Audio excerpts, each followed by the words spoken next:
So the message this morning is entitled Love Your Neighbor. In one of the exchanges that I mentioned earlier between Steve and I, his first comment is that he thought that Karen wouldn't really appreciate him loving his neighbor. And I think that that's not the context in which we're talking about that today.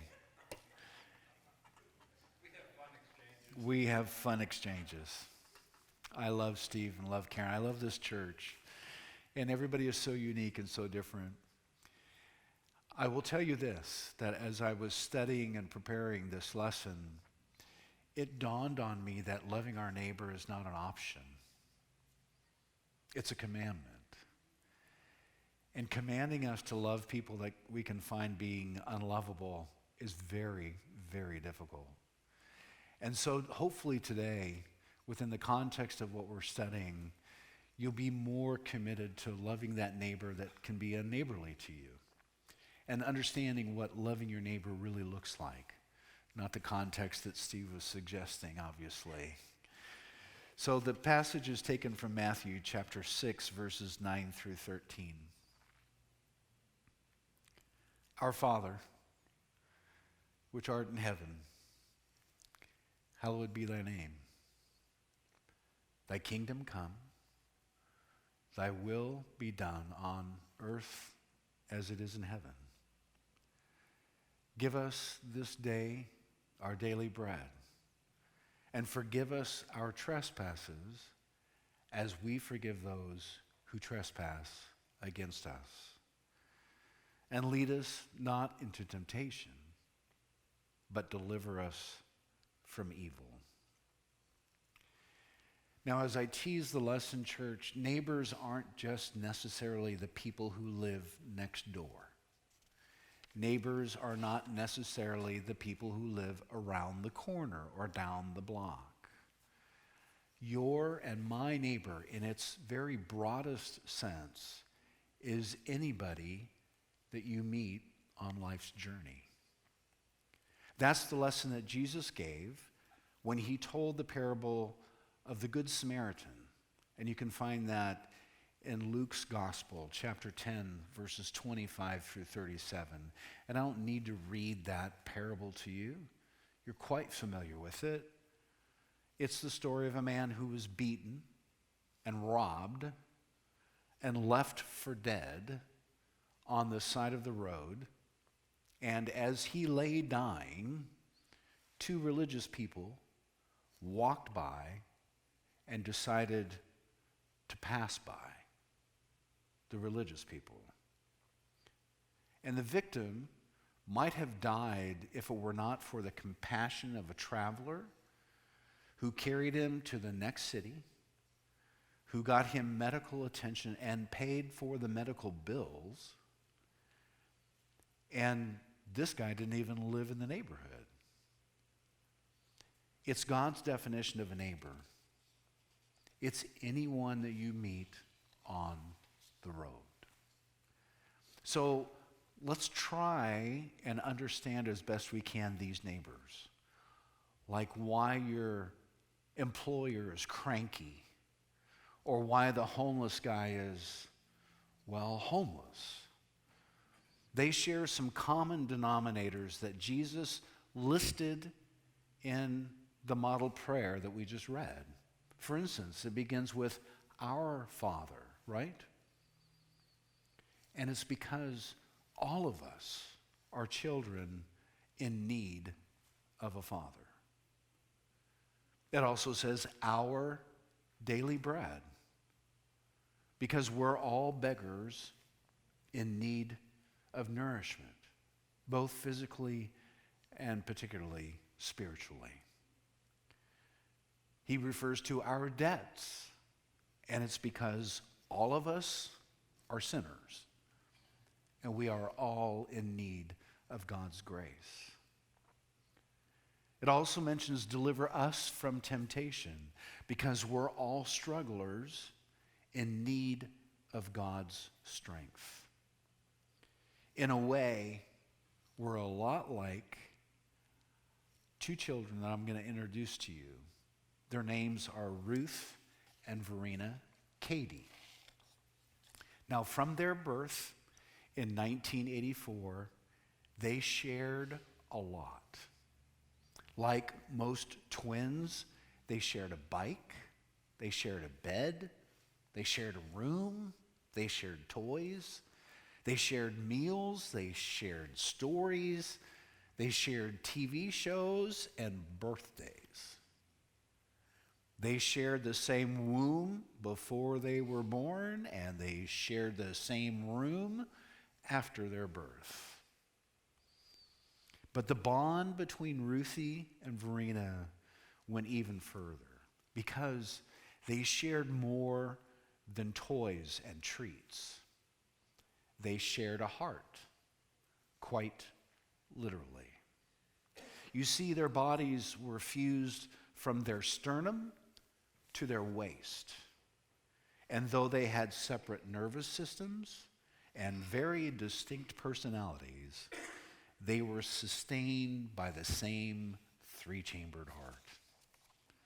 Neither girl could survive without the other, and neither of them wanted to survive without the other.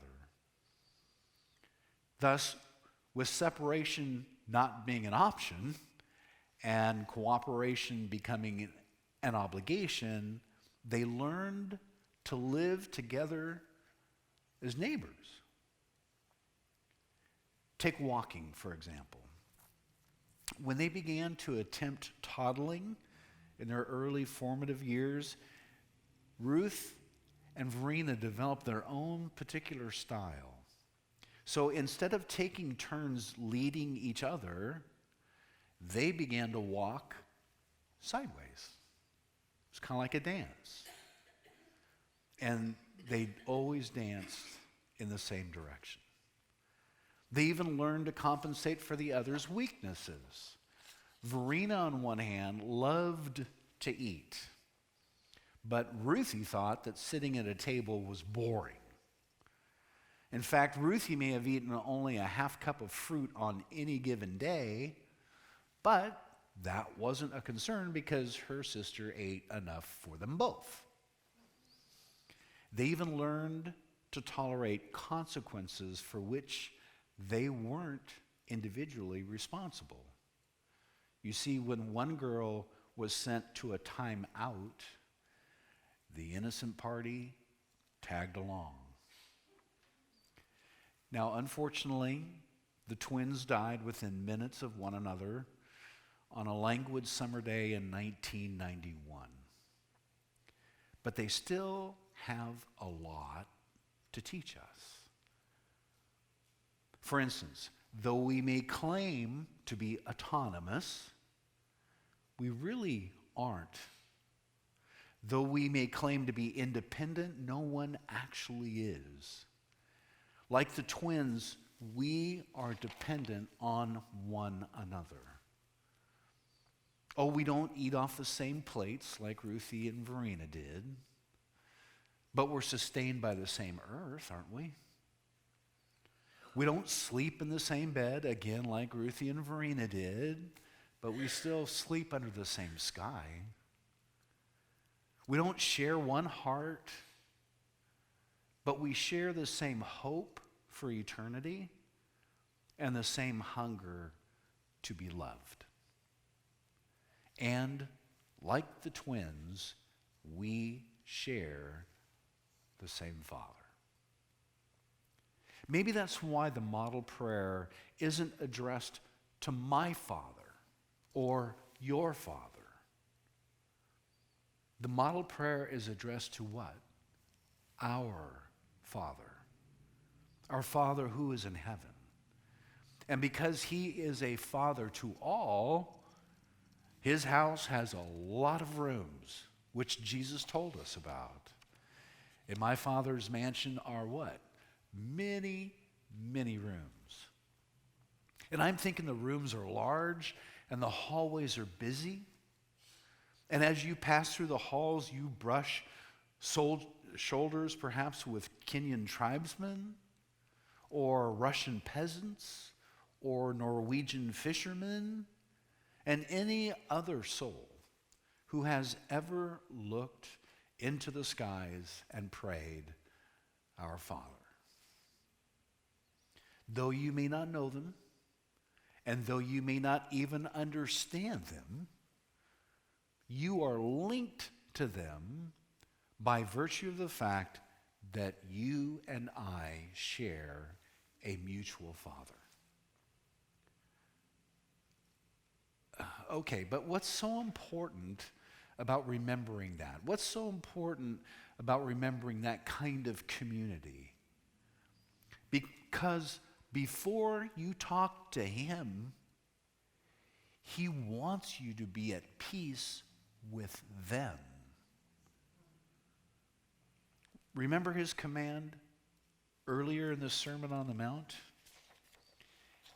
He said in Matthew chapter 5, verses 23 and 24, when you offer your gift to God at the altar, and there remember that your brother or sister has something against you, leave your gift at the altar. Go and make peace with that person, then come and offer your gift. It's as if Jesus envisioned a person going to worship and sees this person with a gift to offer, and perhaps it's some sort of an offering, maybe it's a song, maybe it's some sort of act of service. I mean, this church, for instance, just doesn't sit here without people serving it. We have people like Dee transferring church wealth to others so that they can have a meal. We have Justin, who is here, who cleans the carpets as he did this past week. We have elders like Curtis, who oversees the spiritual life of this church. We have various people throughout our church community that do things that don't always get noticed, but they are important that they get done. We have a treasurer who's missing today, and I'll talk to you about him in a moment, and he pays the bills so we can keep the lights on. Everybody does their part. And so Jesus, in telling this parable and this story, envisions somebody with that gift, whatever that gift might be. But on the way to offer that gift, the person remembers that they have an unresolved conflict. Maybe he thinks his neighbor was offended. Now the worshiper has nothing against the person, mind you, but the person apparently has something against the worshiper. And the result? Well, Jesus' instructions are very clear. Before you come to my house, you need to go to their house. Before you give me a gift, give her an apology. Before you give me an offering, offer your neighbor an olive branch. Harmony is a very cherished ideal in God's house. And isn't it in your own? I mean, I think it is. For instance, parents in particular get it because they've all been there. If you've had more than one child, you know this particular scenario. And that is, there is a Cold War going on between your two children. They won't speak to each other, but then one of them decides to speak to you, and he hugs your neck, and he says, "Oh, Mom, you're such a good mom."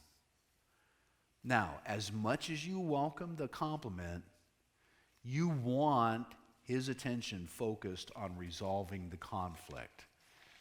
And so you say something along the lines like, you know, the greatest compliment you can ever give Mom is to make up with your big sister. And I think similarly, God is a parent who wants the same from his kids too. Can you imagine what the world would be like if we took that command seriously? What if we determined to be at peace before we sat in the pews? The phones would be ringing off the hook on Saturday night or maybe even earlier. Hey, I'm sorry to call you so late, but tomorrow I want to be able to worship with a clear conscience, and well, I know I was rude to you this week. Can I come over and offer you an apology?